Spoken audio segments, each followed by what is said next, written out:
अगर कोई सरकारी नौकरी की तैयारी कर रहा है और सरकारी नौकरी मिलने से पहले उसके ऊपर हो जाती है एक एफआईआर, तो क्या वो फिर भी उस नौकरी के लिए अप्लाई कर सकता है? ये एक बात। दूसरी बात, अगर कोई शख्स सरकारी नौकरी में है और उसके ऊपर एफआईआर दर्ज हो जाती है, इर्रिस्पेक्टिव ऑफ के उस एफआईआर में कौन कौन से सेक्शन है, कितनी सज़ा तक का उन सेक्शंस के हिसाब से प्रावधान है, भले ही 302 का क्यों ना हो, तो क्या उस शख्स की नौकरी ख़त्म कर दी जाएगी? या और आगे बढ़कर बात करते हैं, अगर कोई एफआईआर किसी सरकारी एम्प्लॉय के ख़िलाफ़ हो जाती है और उसका ट्रायल चलने के बाद उसको कन्विक्शन भी हो जाता है, तो ऐसे कन्विक्शन के बाद भी क्या उसको नौकरी के ऊपर रखा जाएगा, उसको डिसमिस कर दिया जाएगा? आज हम इसी पर बात करने वाले हैं। और इसमें मैं आपको ये भी बताऊंगा कि इलाहाबाद हाई कोर्ट ने अभी लेटेस्ट जजमेंट में इस बात को माना है कि ऐसा डिसमिसल ऑर्डर किसी की नौकरी का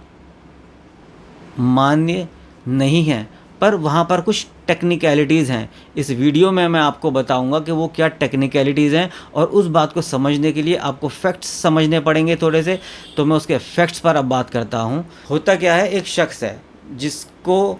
1999 में असिस्टेंट टीचर के रूप में प्राइमरी स्कूल में नौकरी पर रखा जाता है। ठीक हो गया। करीब 7-8 साल बाद, तो 2007 में करीब, उसको प्रमोट किया जाता है as a assistant teacher in उच्च प्राथमिक विद्यालय। हो जाती है उसके खिलाफ एफआईआर इस बात की नहीं कि साहब उसको ऑफिस में किसी से झगड़ा हो गया, कि वो रोड पर किसी से मारपीट कर रहा है। एफआईआर होती है 498A, पत्नी के खिलाफ हिंसा, और साथ में जुड़ा है सेक्शन 302 यानी कि मर्डर के चार्जेस, जिसमें है लाइफ टाइम की सज़ा। तो ऐसा ट्रायल जब उस शख्स के ख़िलाफ़ चलता है सेशंस कोर्ट में, और 2013 में आकर उसको हो जाता है कन्विक्शन मतलब दोष सिद्ध हो जाता है उन धाराओं पर जिन धाराओं पर उसके खिलाफ एफआईआर दर्ज होती है, यानी कि 498A और 302 मर्डर के चार्जेस। तो क्या ये एंटाइटल होगा? अभी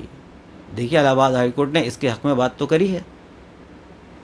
पर वही बात टेक्निकलिटी है कुछ, जो इस वीडियो में मैं आपके चल के आपको बताऊंगा कि वो क्या टेक्निकलिटी थी जिस पर इलाहाबाद हाई कोर्ट ने ऐसा डिसमिसल का ऑर्डर उसके शख्स के ख़िलाफ़ को डिसमिस की।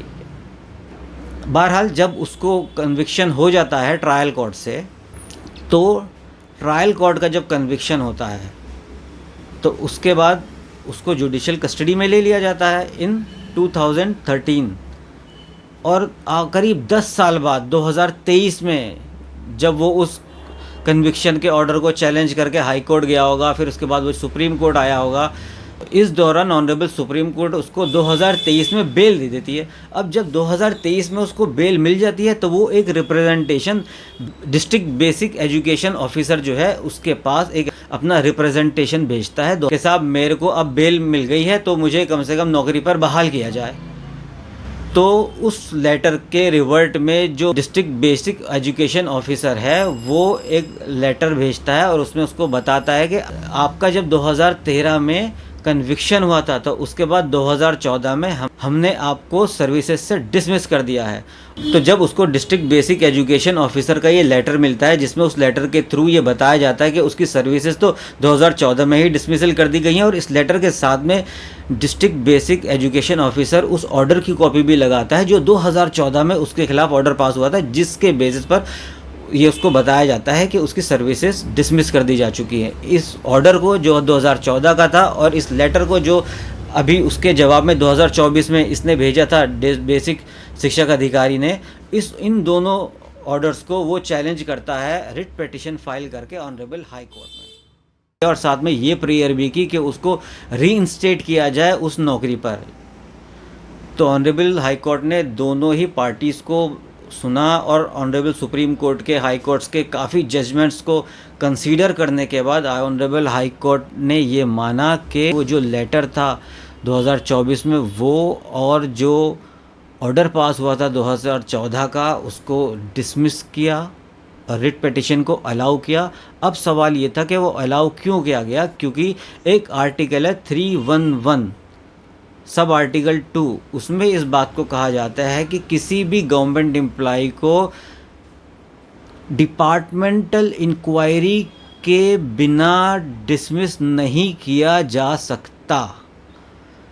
और ऐसी डिपार्टमेंटल इंक्वायरी के लिए नेचुरल जस्टिस का सिद्धांत नज़र में रखते हुए उसको भी पूरी तरीके से रीज़नेबल अपॉर्चुनिटीज़ दी जाएंगी जिसके खिलाफ ऐसा ऑर्डर पास होगा। और यहाँ पर इस केस में डिपार्टमेंटल इंक्वायरी नहीं की गई थी,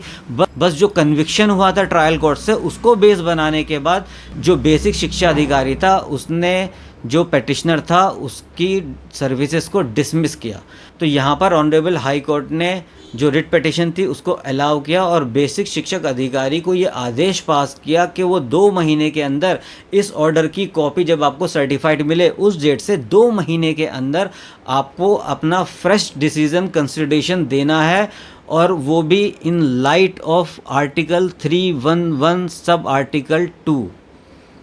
जो प्रोविजन उसमें दिए गए हैं उनके मद्देनज़र ही अब आप एक फ्रेश कंसिडरेशन करें और उसके हिसाब से ही अपना आदेश को लागू करें। तो उम्मीद करता हूं जो सरकारी नौकरी में हैं या जो सरकारी नौकरी में आने वाले हैं उनके लिए ये मेरा वीडियो ज़रूर महत्वपूर्ण रहा होगा। और अगर आपको मेरा ये वीडियो अच्छा लगा होगा तो बराए मेहरबानी लाइक कीजिए, शेयर कीजिए ताकि ऐसी इन्फॉर्मेशन दूसरे तक भी पहुँचे, और इस चैनल को सब्सक्राइब भी कीजिए। Thank you.